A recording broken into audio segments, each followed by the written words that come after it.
Hello, my kings and queens, and welcome to today's upload.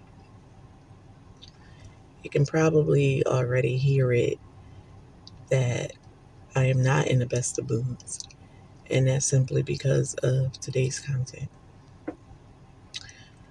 If you are new on the channel, thank you so much for stopping by. Please go ahead and hit the subscribe button and tap the post notification bell so you'll be sure to catch all my future content. I ask that you leave me a comment while you're here so I can properly welcome you to my channel. And please, by all means, share my channel out with your family and friends, as well as on your other social media platform. And I thank you in advance. For all my returning subscribers, thank you so much for tuning in. I truly appreciate you. Guys, we're going to pick right up where we left off last time. When we ended last video, I was telling you guys that I spoke with my ex's best friend, and he was telling me that he stopped reaching out to me because my ex was walking around telling everybody and showing a screenshot of a conversation where someone told him that that his best friend was bringing me food. And my ex jumped to the conclusion that this man was trying to sleep with me. In my opinion, he did all that to cover up his tracks. He wanted somebody else to look as bad as he did.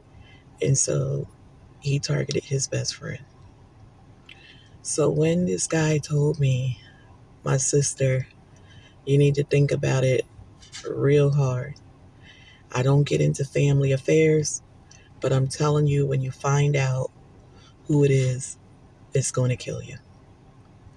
That thing resonated with my soul.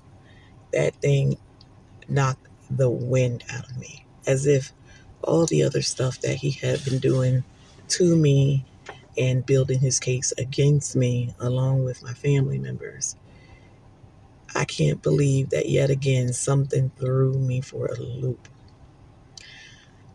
It's like it jabbed me in the pit of my stomach, guys. I quite naturally couldn't function after that. I was receiving phone calls, and I couldn't even muster up enough energy to even answer these calls. My girlfriend that I was speaking with daily at the time was unavailable. She was out of town on a family trip because, again, it's Christmas time, and she went away with her family, but she was accessible via telephone. I didn't want to speak with anyone else for that matter. I just needed to be alone and process it all. The only person that I was willing to talk to was God. Guys, I couldn't even function normally. I remember trying to get the kids prepared for bed, their PM hygiene, and everything was going wrong that night. I was so frustrated. And looking back in hindsight, I know it's simply because my emotions was all over the place. To find out that I have to figure out who was backstabbing me and that they were so close to me that I immediately went into shutdown mode. I really didn't want to talk to any family members because I didn't know at that moment who it was. So I finally got the boys settled after about an hour and a half. And that normally takes me about half an hour for the whole process of PM hygiene. I couldn't eat my dinner. I pushed it away, and then after some time I got up and wrapped it and put it away in the fridge. I just remember just sitting in my room. The TV was on, the heater was on, and I was still cold. It didn't make sense. I had a small heater on in my room, and I was still really cold with that on, in addition to the central heating system. I had a very long conversation with God, and I know that He heard me, and I'll explain why. I tried to take some pills to help myself sleep. I remember waking up several times with a nosebleed and a headache. I kept trying to go back and lie down. Every time I would doze off, I would wake right back up. I was tossing and turning. And whenever I looked at the clock, it seems like only 10 to 15 minutes would pass. Finally, at about 4 a.m., I got out of the bed and I fell to my knees.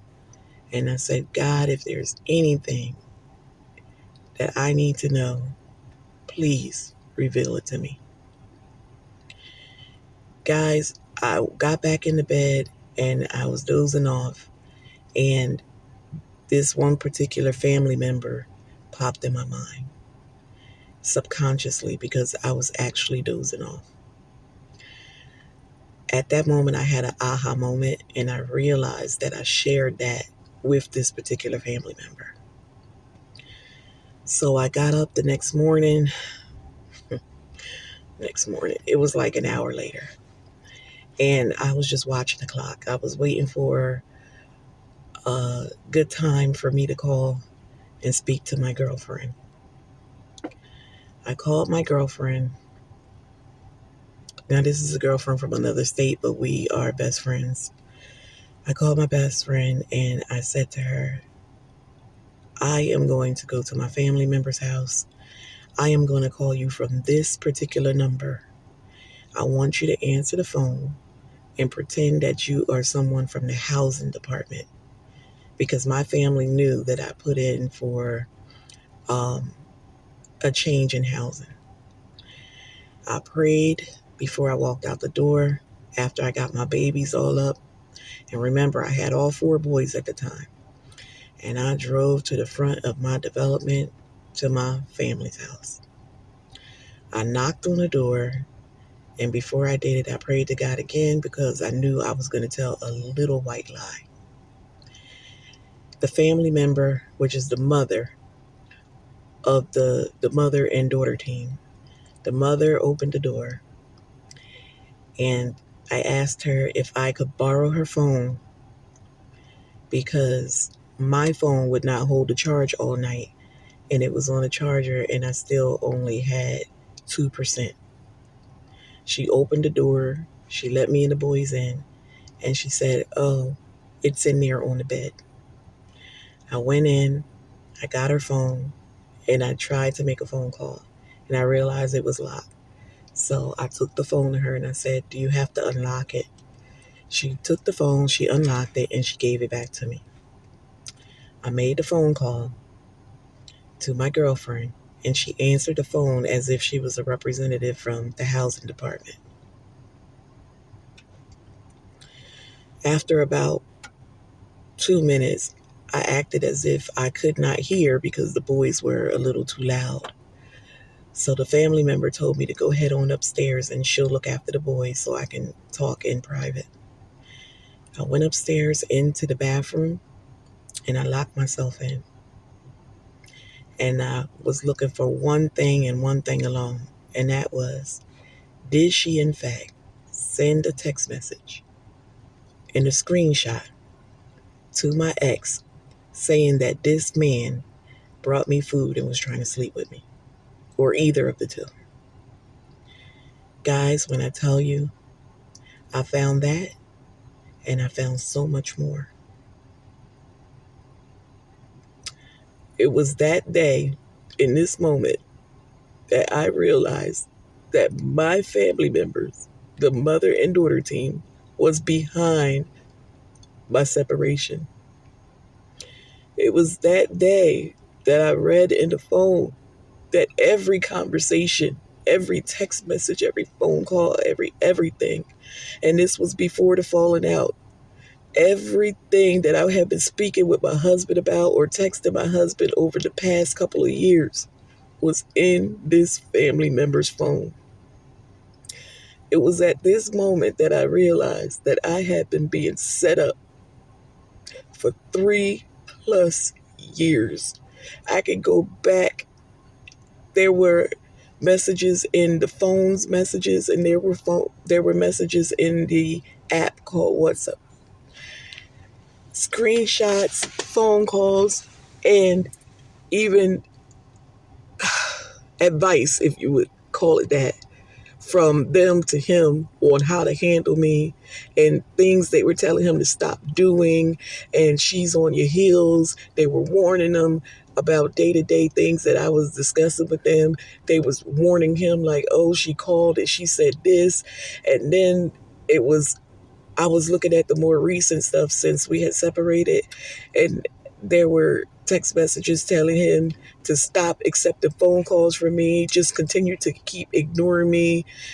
I saw things before I even packed them up and sent them away from the house when I was getting frustrated with him not coming home and rather going to their home or his best friend's home after work and staying out all evening. I saw where they were like, keep up the good work. It's working. She's getting really, really frustrated.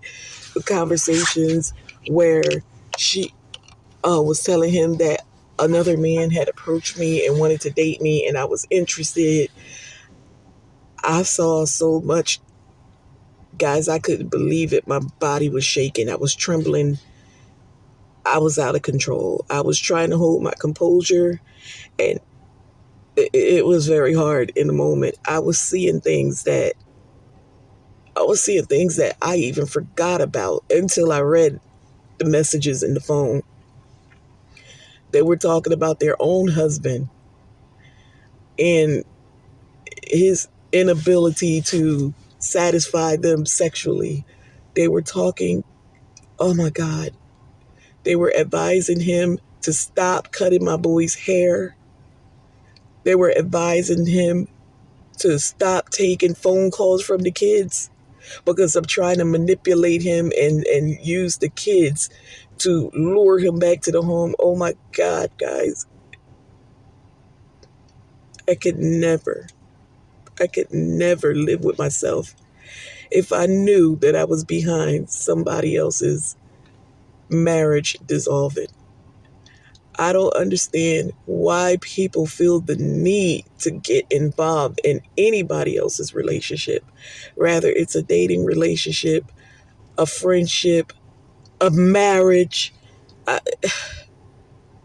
I just saw all the problems that was going on in my home in that phone. And I got answers to a lot of questions that I had been asking of my ex by way of reading those text messages. I was completely thrown aback. Never in a million years did I think I would see something like that. They were warning him that my son was going to call him. I told you guys my son is incarcerated and that he was trying to reach out and speak with him and find out what was going on. Why wouldn't he? I am his mother. I am raising his children. He needs me in the best of conditions, mentally, physically, emotionally, socially. And they had been talking to this mother and daughter, had been talking to my son and making him believe that something's going on with your mom. She's tripping. When I tell you guys, they were covering bases everywhere. And they had my son questioning me.